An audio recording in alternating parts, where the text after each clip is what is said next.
the strangest things about Studio Ghibli is that it writes some of the most grounded, generous father figures in animation, even though Hayao Miyazaki himself has openly admitted he struggled as a father. That disconnect feels worth sitting with. Miyazaki is famous for being difficult, obsessive, and emotionally distant at home. His son Gorō Miyazaki has said he grew up learning who his father was by watching his films instead of talking to him. 0 marks as a father, full marks as a director. And yet, when you look at Ghibli's fathers, they feel unusually healthy, gentle, present, and human. It seems backwards. If someone struggled with fatherhood, you'd expect their films to reflect that damage directly, like cold men, absent men, or broken authority figures. Instead, Ghibli gives us fathers who feel like facets of fatherhood, each holding strengths that double as vulnerabilities, and I think that might be the key. Miyazaki doesn't write fathers as ideals we're meant to copy perfectly. He writes them as balanced examples, slightly aspirational, slightly flawed, close enough to real life that they feel usable.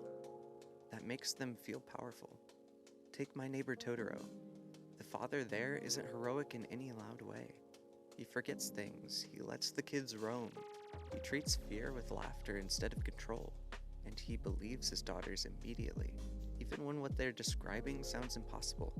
He creates an environment where childhood can exist without being rushed or corrected. It's a very specific kind of strength. It's also deeply intentional. Ghibli fathers don't rule their children. They curate the world around them. They make space, they trust, they step back when needed, and when they fail quietly, in ways that feel recognizably human. Even when a father has strong provider instincts, those traits are never framed as purely good. In Spirited Away, Chihiro's father is decisive, confident, and driven. He wants to handle things, he wants to provide, and he wants to move his family forward. Those instincts create safety, right up until they turn into entitlement and appetite. His confidence stops listening, his drive overruns awareness. Those same traits that keep a family moving becomes the very reason they're endangered. That's how real people work. Ghibli refuses the idea that good fathers are clean and bad fathers are irredeemable. Everyone carries both. Strength pushed too far becomes harm.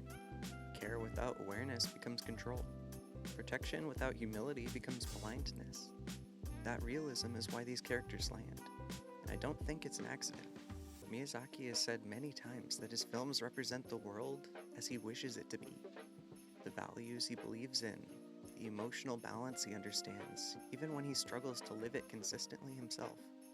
So these fathers start to feel like admissions, almost like saying, I understand what this should look like, even if I fail to always be it. That honesty matters. For me, this hit close to home. Growing up with family issues, I learned early how much the absence of a stable father figure can warp things. You start looking for validation everywhere. Authority becomes something you either chase or resent, and stability feels external instead of internal. A father figure ends up functioning like a kind of diving board. It shapes how you enter the rest of your life. The pool is still real life. You still hit the water, but the angle, the confidence, the form, all of that gets shaped early. Whether you want it to or not, you become some version of what you see. That's why these portrayals matter so much. When kids watch Ghibli films, they're seeing fathers who listen, fathers who trust, and fathers who make mistakes without collapsing into shame or domination. They're seeing adulthood that feels possible instead of frightening. And parents are watching too. Ghibli becomes a quiet mirror for both sides of the relationship. It shows children what safety can feel like, and it shows parents what presence looks like without lectures or control. That's why Totoro works so well as a family film. It doesn't explain childhood. It doesn't rush growth.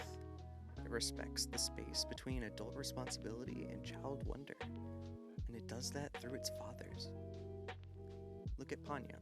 You get 2 radically different father figures in the same story. Sosuke's father is physically absent. He works, he provides, he loves his family deeply, but his love exists at a distance. He's the kind of father whose presence is felt more through intention than proximity, and the film doesn't demonize that. It simply shows the emotional cost it creates for everyone involved. And then there's Fujimoto, Ponyo's father. He's overprotective, anxious, furious at change. He wants to freeze his daughter exactly as she is. He literally tries to trap her inside a bubble and yells for her not to grow. His fear comes from love, but love twisted into control becomes suffocation. Both fathers care. Both fail in different ways. That's the pattern. Ghibli fathers aren't villains. They're men whose strengths become dangerous when they're pushed too far or applied in the wrong direction. This is where Miyazaki's writing feels unusually mature. A lot of stories give you fathers who are either saints or monsters. Ghibli refuses that binary, yet again. It treats fatherhood like a balancing act that never fully resonates. You don't arrive, you adjust. And that's why these characters feel so useful for real life, without pretending they have everything figured out. Growth doesn't belong exclusively to kids. Parents are still learning too. That's why these films don't lecture.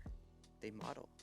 They show fathers who bow to trees, fathers who listen before correcting, fathers who laugh at fear instead of feeding it, fathers who make mistakes and don't turn those mistakes into shame or punishment. That kind of modeling matters more than instruction ever could, especially for kids who might not have that example consistently in their own lives. When you grow up without a reliable father figure, you don't just miss guidance, you miss calibration. You don't know where the diving board ends and the water begins. Everything feels either too shallow or too dangerous. Seeing healthy examples, even fictional ones, helps build that internal reference point. And what makes Ghibli special is that those examples aren't exaggerated. They're not impossibly noble. They're close enough to reality that you can imagine becoming them or learning from them without feeling judged. That's why these movies feel so emotionally precise. They're not preaching, they're remembering. They remember what childhood needs. They remember what parents wish they had done differently.